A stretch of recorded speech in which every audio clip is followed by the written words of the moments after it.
नमस्कार। चैत्र मास की शुक्ल पक्ष की तीज के दिन गणगौर का त्यौहार आता है। ये राजस्थान का बड़े त्योहारों में से एक त्यौहार है।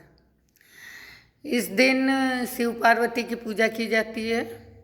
शिव पार्वती के रूप में ईश्वर गणगौर की पूजा करते हैं और ये पूजा होली के दूसरे दिन से ही चालू हो जाती है और तीज के दिन जो है मुख्य पूजा की जाती है इसकी।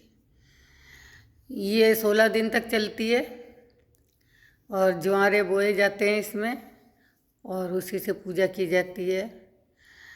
गणगौर के दिन अलग अलग तरह के फल, वो आटे के, बेसन के, मैदा के, कई तरह के फल बना के उसकी पूजा की जाती है।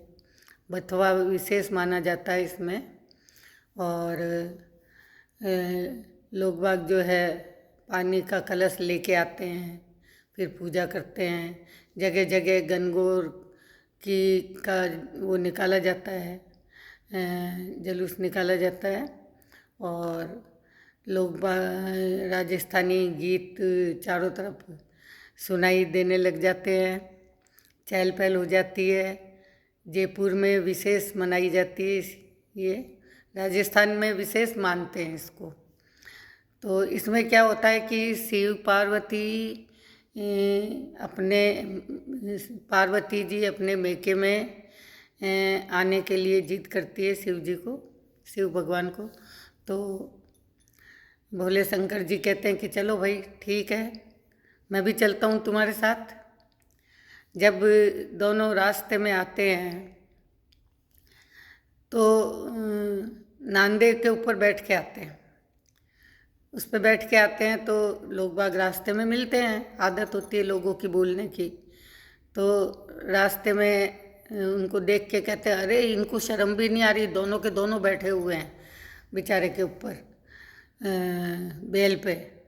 तो शिव जी सुन के और वो कहते कि भैया ऐसा है कि है ना, मैं उतर जाता हूँ और तुम बैठी रहो।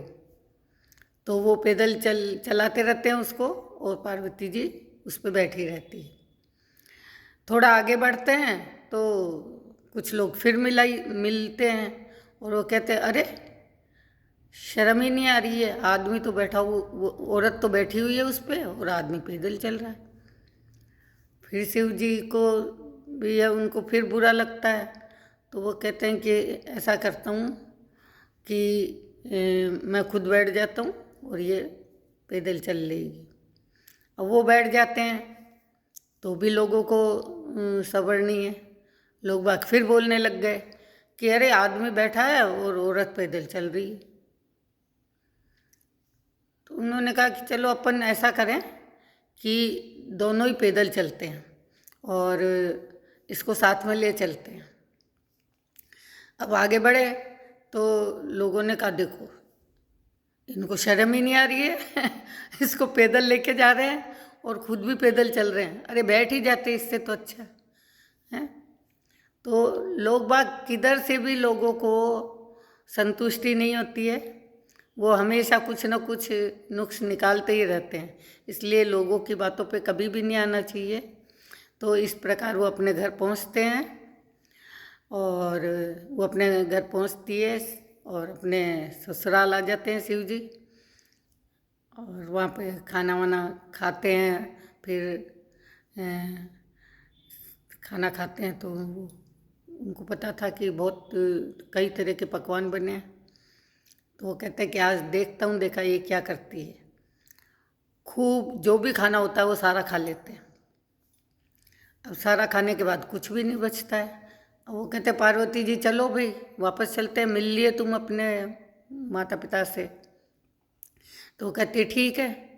तो उनकी मदर बोलने लगी, माँ, पार्वती जी की माँ, कि भाई भूखी कैसे जाएगी बेटी, घर से भूखी तो नहीं जाती है। तो उन्होंने क्या किया कि पहले छीका होता था ऊपर यूँ लटका के रखते थे, उसमें रोटी बच जाती थी तो उसमें रख देते थे। तो उसमें सूखी रोटी पड़ी हुई थी और बथवा पड़ा हुआ था सूखा।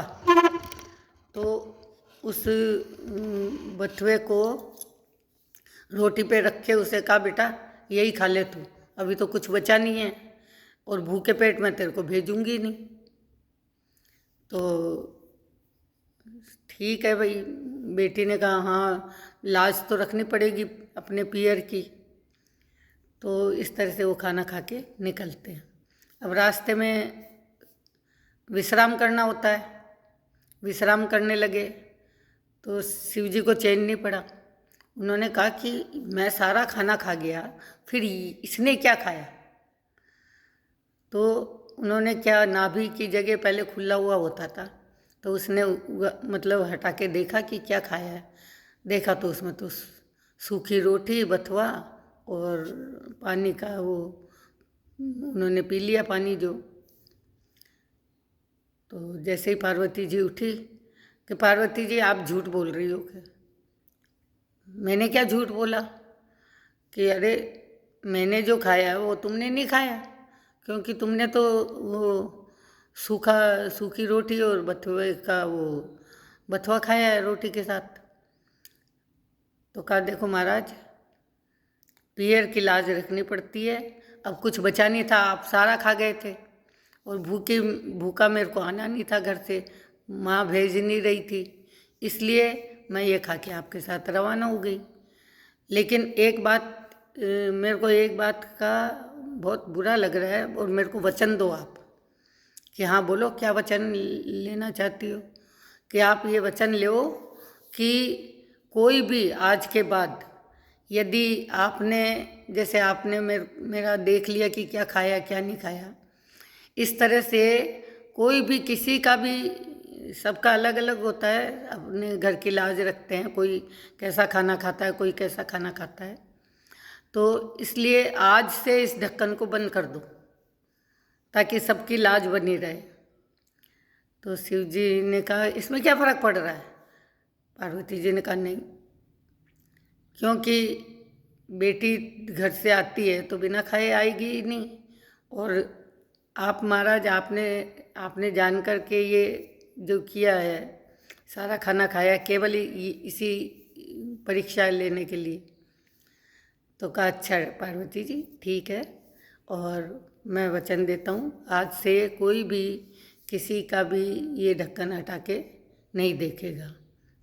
और इस प्रकार वहाँ पर नाभि बन जाती है और शिव पार्वती जी अपने देवलोक में वापस चले जाते हैं।